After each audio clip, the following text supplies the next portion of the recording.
Hello everyone, কেমন আছেন সবাই? আশা করি সবাই ভালো আছেন।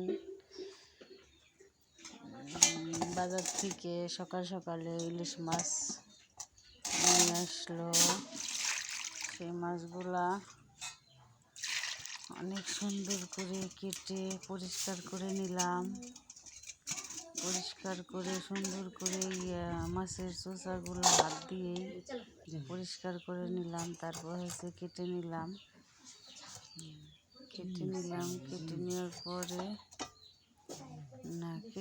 পরে সুন্দর করে রান্না করব। কারণ আমি হয়তো রান্না করি, সব মশলা দিয়ে রান্না করি। মানুষের মুখে শুনি যে এই ইলিশ মাছ হচ্ছে আদা রসুন দেয় না, কিন্তু আমি আবার তা করি না। আমি আদা রসুন দিয়ে রান্না করি, কারণ সেই মজা লাগে আমার কাছে। দেখেন মাছটা কাটা হয়ে গেছে আমার। এখন এই যে মশলাগুলি আমি সুন্দর করে বেটে নেব। এখানে হচ্ছে শুকনো মরিচ, আদা, রসুনটা দেই নাই, কারণ রসুন দিলে ইলিশ মাছের স্বাদটাই থাকে না, ময়মুরে কথা, সেই জন্য দেই নেই। এখন জিরা দিয়ে দিলাম, সুন্দর করে বেটে নেব।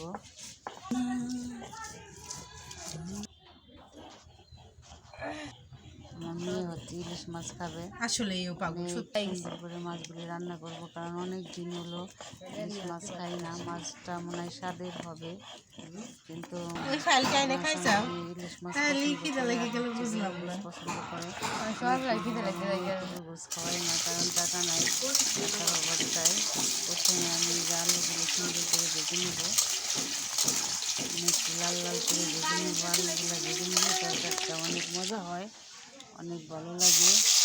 তারপরে জিরে দিয়ে দিলাম, তারপরে পেঁয়াজ দিয়ে দিলাম। পেঁয়াজটা আমি সুন্দর করে বেটে নিচ্ছি, কারণ পেঁয়াজ গলে না। সুন্দর করে বেটে নিচ্ছি। শুধু মাংসের ভিতরে আমি পেঁয়াজটা আস্তা দিই, মানে কেটে দিই, বেটে নেওয়া লাগে না।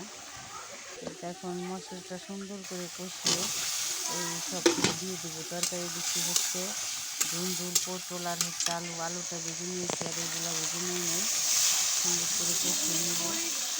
তারপরে পানি দিয়ে দিলাম, পানিটা দিয়ে দিলাম, আবার অনেকক্ষণ করে কষিয়ে নেব। তারপরে ঝোল দেব, আবার পরে মাছ দিয়ে দেবো। কারণ কি এই মাছই কি মাংসই কি, কষানো যত হবে তত মজা হবে। বেশি না কষাইলে তরকারি ভালো লাগে না। এখন আমি মাছটা দিয়ে দিচ্ছি, মাছগুলা দিয়ে দিচ্ছি। মাছগুলা দেখে মনে হচ্ছে কি যে অনেক স্বাদ, সেই স্বাদ হবে। সত্যি সত্যি রান্নাটা হয়ে গেল।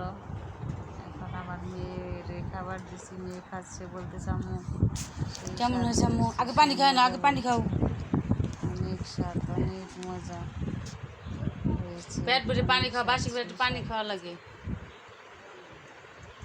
আমার মেয়ে কথা বলতেছে না, কেমন হয়েছে রান্না বলতেছে না।